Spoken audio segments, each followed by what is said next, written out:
Ukraine का युद्ध दोहरा सकता है 69 साल पहले का इतिहास। यूक्रेन युद्ध में पुतिन को मिल रही नाकामयाबी। हार के डर से पुतिन कर सकते हैं यूक्रेन के 2 टुकड़े।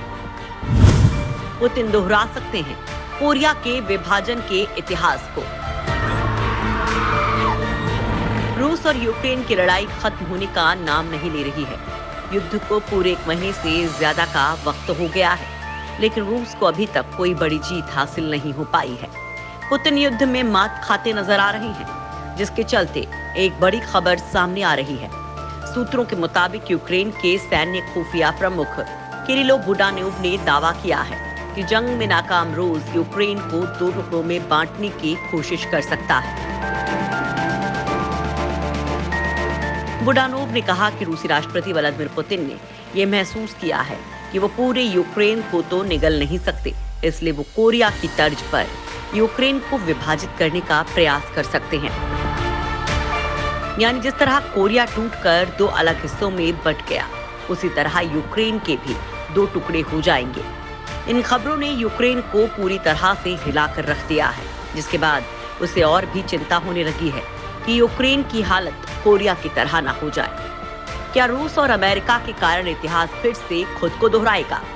ये सब हम जानेंगे इस वीडियो में, लेकिन इससे पहले हम समझेंगे कि 69 साल पहले कोरिया में क्या हुआ था। कोरिया कैसे 2 हिस्सों में बंट गया था? यूक्रेन मामले में जिस भारत को अपने साथ लाने के लिए पश्चिमी देश लगातार दबाव बना रहे हैं, कैसे कोरियाई युद्ध के समय भारत को मिली जिम्मेदारी पर वो बौखला गए थे। साथ ही जानेंगे कि क्यों सिर्फ भारत ही रूस यूक्रेन जंग में शांति दूत बन सकता है। दोस्तों, 24 फरवरी 2022 को रूस ने यूक्रेन पर हमला कर दिया था, लेकिन पूरा 1 महीने बाद भी रूसी सेना कीव पर कब्जा नहीं कर पाई। लेकिन 25 मार्च के बाद रूस ने राजधानी कीव से अपना ध्यान हटाकर अचानक पूर्वी यूक्रेन की दनीपर नदी के किनारे वाले शहरों की ओर कर दिया है। इससे साफ जाहिर होता है कि रूस यूक्रेन को 2 हिस्सों में बांटना चाहता है। रूस के इस कदम के पीछे कुछ वजह भी बताई जा रही है, जिसमें पहला बताया जा रहा है कि इस क्षेत्र में रूसी भाषा बोलने वाले लोगों की संख्या काफी ज्यादा है। साथ ही ये क्षेत्र रूसी सीमा से लगा हुआ है और सुरक्षा की दृष्टि से रूस के लिए अहम हिस्सा रखता है। वहीं ब्लैंक सी समेत प्रमुख व्यावसायिक केंद्र इस हिस्से में हैं। ऐसे में रूस इस हिस्से में अपना दबदबा बनाना चाहता है। यही वजह है कि अब इस बात की चर्चा हो रही है कि दुनिया के ताकतवर देशों के राजनीतिक पेंच में फंसकर जैसे कोरिया 2 हिस्सों में बंट गया था, ठीक उसी तरह से अब यूक्रेन भी 2 हिस्सों में बंट सकता है। रूस और अमेरिका की जिद एक और देश के लोगों को आपस में एक दूसरे के खिलाफ खड़ा करने जा रही है। इस जंग के दौरान लोग कोरिया के बंटवारे की चर्चा इसलिए भी कर रहे हैं क्योंकि तब भी जब कोरिया के अंदर लड़ाई शुरू हुई तो नॉर्थ कोरिया का समर्थन कम्युनिस्ट सोवियत संघ और साम्यवादी चीन कर रहे थे। दूसरी तरफ साउथ कोरिया था, जिसकी रक्षा अमेरिका कर रहा था। वहीं आज स्थिति लगभग वही है।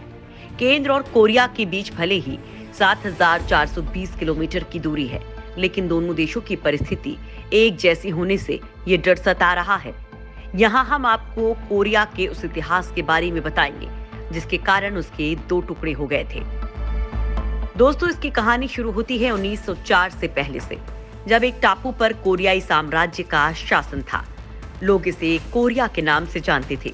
कोरिया प्रायद्वीप पर कब्जे के लिए 1894-95 और 1904-05 में जापान और चीन के बीच भयंकर युद्ध हुआ। इस युद्ध के बाद कोरिया पर एक तरह से जापान का एकाधिकार हो गया था।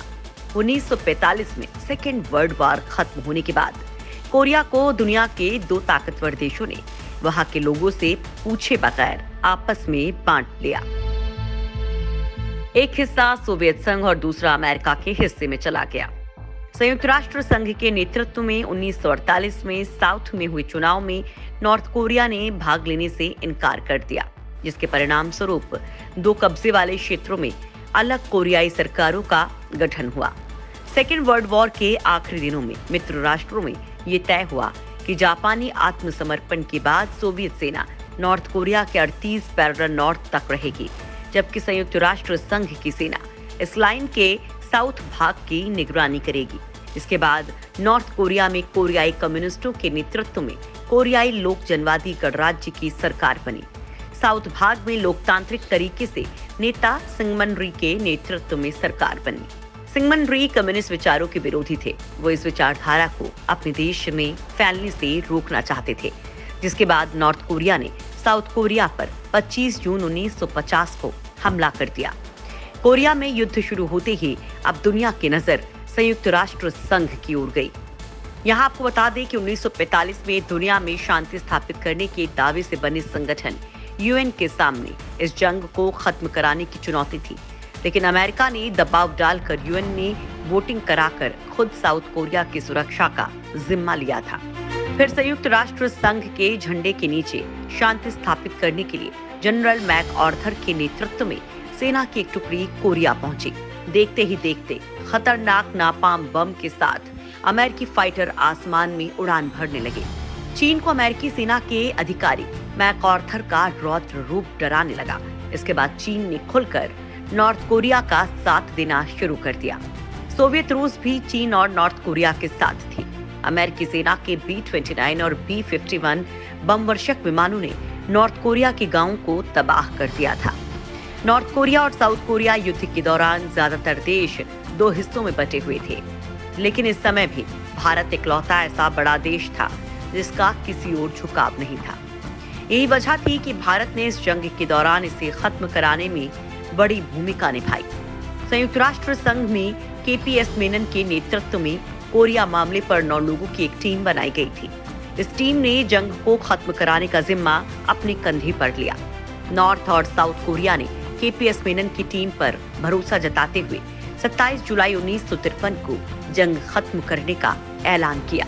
इसके साथ ही संयुक्त राष्ट्र संघ की इस टीम के सामने दोनों देश इस बात पर सहमत हुए कि जंग के दौरान पकड़े गए युद्ध बंदियों को दोनों देश आजाद करेंगे। युद्ध बंदियों को छोड़ने के लिए बनाए गए देख रेख दल का जिम्मा भारतीय सेना के एक अधिकारी जनरल थिमैया को सौंपा गया। हालांकि जंग से चिढ़े अमेरिका ने भारत पर युद्धबंदियों को सही से रिहा नहीं करा पाने का आरोप लगाया था। इसके बाद भारत ने जिम्मेदारी को संयुक्त राष्ट्र संघ को सौंप दिया था। यही नहीं, अमेरिका इसके बाद पाकिस्तान का साथ देने लगा था। आज भी यूक्रेन और रूस के बीच चल रहे हालात इतिहास को दोहरा रहे हैं। भारत आज भी पूरे विश्व में शांति दूत के तौर पर देखा जा रहा है। भारत के रिश्ते रूस से अच्छे हैं। इसी तरह यूक्रेन के पीछे खड़े अमेरिका से भी भारत की नजदीकियां हैं। मौजूदा वैश्विक परिस्थितियों में रूस और अमेरिका दोनों को ही भारत की जरूरत है, इसलिए विवाद सुलझाने में भारत की भूमिका अहम हो जाती है। क्वाड में भारत की हिस्सेदारी को लेकर अमेरिका उत्सुक है। वहीं ब्रिक्स में पुतिन चाहते हैं कि वो मोदी और शी जिनपिंग के साथ खड़े होकर पूरी दुनिया को रूस, चीन और भारत की एकजुटता दिखाएं। इसके साथ ही इजराइल का सबसे नजदीकी दोस्त अमेरिका है। दूसरी ओर यूक्रेन के राष्ट्रपति वोलोदिमीर ज़ेलेंस्की यहूदी हैं, जो इजराइल के लिए अहम हैं। नफ्ताली बेनेट इसलिए पहले से ही मध्यस्थता की पहल कर रहे हैं। यूक्रेन में युद्ध खत्म कराने को लेकर भारत पहले ही कोशिशें कर रहा है। प्रधानमंत्री नरेंद्र मोदी ने पिछले 1 महीने में पुतिन और ज़ेलेंस्की के साथ फोन पर 2 बार लंबी बातचीत की है और आगे भी भारत अपनी कोशिश जारी रखे है। इसके साथ ही रूस के रक्षा मंत्री सर्गेई शोइगु ने कहा कि यूक्रेन में पहले फेज की मिलिट्री कार्रवाई खत्म हो गई है। अब उनका फोकस पूर्वी यूक्रेन के कुछ हिस्सों को आजाद कराने पर रहेगा। इसके अलावा रूस के प्रमुख वार्ताकार मिन्स्की ने कहा कि बातचीत सही दिशा में आगे बढ़ रही है। जल्द पुतिन और ज़ेलेंस्की के बीच मुलाकात हो सकती है। इस मुलाकात के दौरान दोनों देश सीज फायर के लिए तैयार हो सकते हैं। इसके साथ ही दोनों देश के बीच कुछ बातों पर सहमति भी बन सकती है, जो ये है कि यूक्रेन पूरी तरह से क्रीमिया को रूस का हिस्सा बनाने के लिए तैयार हो सकता है। यूक्रेन देश के अंदर ही डोनेट्स्क और लुहांस्क समेत रूसी भाषा बोलने वालों की ज्यादा जनसंख्या वाले शहरों को विशेष राज्य का दर्जा दे सकता है। इसके साथ ही यूक्रेन नाटो में शामिल नहीं होने का रूस से लिखित वादा कर सकता है। रूस के रक्षा मंत्री का कहना है कि अगर यूक्रेन ने ये बातें नहीं मानी तो उसे अंजाम भुगतना होगा।